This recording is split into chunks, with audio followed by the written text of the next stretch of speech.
Si un gouvernement français décidait aujourd'hui de fixer un label, ce que j'ai essayé de faire, vous avez une plainte devant la Commission européenne et nous serons donc condamnés. À la mi-mai, Arnaud Montebourg était auditionné au Sénat pour aborder le sujet de la réindustrialisation de la France. Et vous allez voir qu'il ne va pas y aller de main morte avec l'Union européenne. On comprendra assez rapidement que notre pays est condamné à mourir si on ne prend pas nos propres décisions pour notre avenir. J'ai sélectionné le meilleur passage, vous verrez à la fin de la vidéo, c'est épique. Aujourd'hui, la Commission européenne considère qu'une politique de labellisation des origines des produits est un obstacle au commerce. C'est-à-dire qu'informer le consommateur sur les origines d'un produit est un obstacle à la concurrence. Donc, c'est-à-dire que la boîte noire doit subsister, sinon, vous portez atteinte à la concurrence libre et non faussée. Donc, évidemment, à chaque fois que, je me souviens, j'ai essayé d'ouvrir les négociations avec mon collègue qui était le vice-chancelier à l'époque, d'Allemagne, allemand, leur disant, les amis, moi je veux la politique du Made in. Made in Italie, Germany, France, etc., Spain, etc. Il dit, ah, mon cher Arnaud, c'est difficile parce que je ne veux pas qu'on sache que les Porsche sont fabriqués à Bratislava.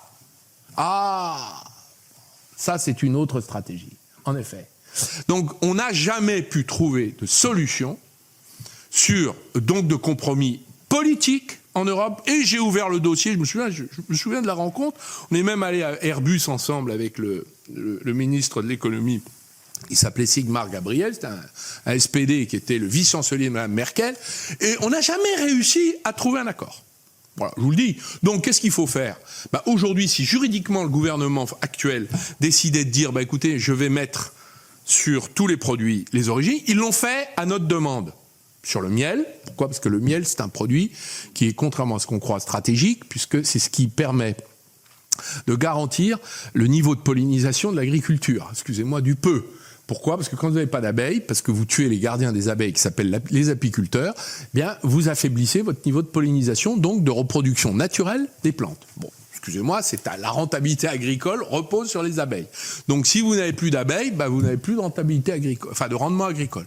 Et donc là-dessus, on a obtenu, avec les syndicats agricoles, que le gouvernement, et je me souviens, j'étais venu à une commission d'enquête il y a peut-être 5 ans, 6 ans, que les origines des mélanges de miel par les packers soient sur les pots. Bon, très bien. On peut faire ça sur toute l'économie, c'est pas intéressant. Mais il a fallu aller négocier avec la Commission sur des motifs sanitaires. Voilà. Donc, miel de Roumanie mélangé au miel de Chine, mélangé. Alors, vous avez Ukraine, Roumanie, vous avez le monde entier dans le pot. Mais au moins, c'est inscrit.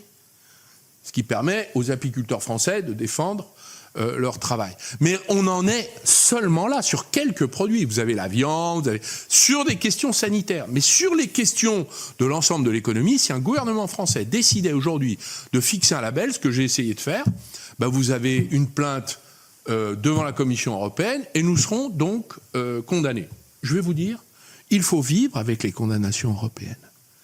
Vous savez, c'est presque comme la plante en plastique dans l'aquarium pour les poissons. C'est pas très grave. Il faut vivre avec les désaccords en Europe. Parce que là, nous avons besoin maintenant de mettre, de l'ordre dans le désordre. Voilà, moi perso, j'adore son franc-parler, c'est direct, il a l'expérience, c'est pas un tir au flanc. Dites-moi ce que vous en pensez en commentaire et pensez à liker cette vidéo si elle vous a plu.